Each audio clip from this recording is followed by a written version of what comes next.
C'était peut-être en 1995-96. On habitait à Paris à l'époque et on a pris le métro.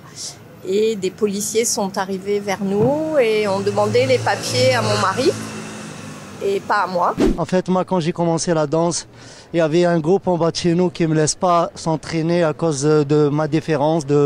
À cause, voilà, ils me disent que tu es embiqué, c'est la honte pour nous si tu danses avec nous. On faisait des blagues assez lourdes, la petite jeune, assez des blagues sexuelles aussi dans le service commercial où j'étais cette année. En plus, qui dit femme dit un peu secrétaire, c'était tout de suite ça. En 2005, j'étais enceinte et l'année où je suis partie et l'année où je suis revenue, on m'a clairement dit que je n'aurais pas d'augmentation, donc 2 années de suite, parce que j'étais enceinte en fait.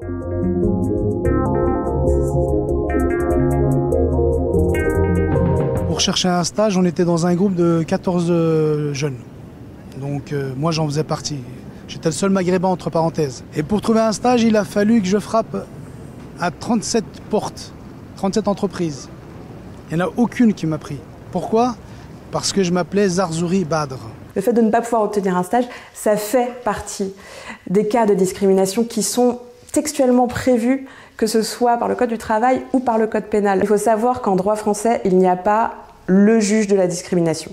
On peut saisir plusieurs juges différents. J'aurais tendance à conseiller à ce monsieur de plutôt se tourner vers les juridictions prud'homales, puisqu'il y a toujours donc cette difficulté de la preuve lorsqu'on s'estime victime de discrimination.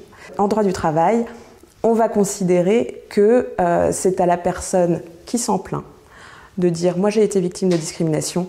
En revanche, c'est à l'employeur d'aller démontrer que non, il n'a pas été discriminant. C'était peut-être en 1995-96. On habitait à Paris à l'époque et on a pris le métro. Et des policiers sont arrivés vers nous et ont demandé les papiers à mon mari et pas à moi.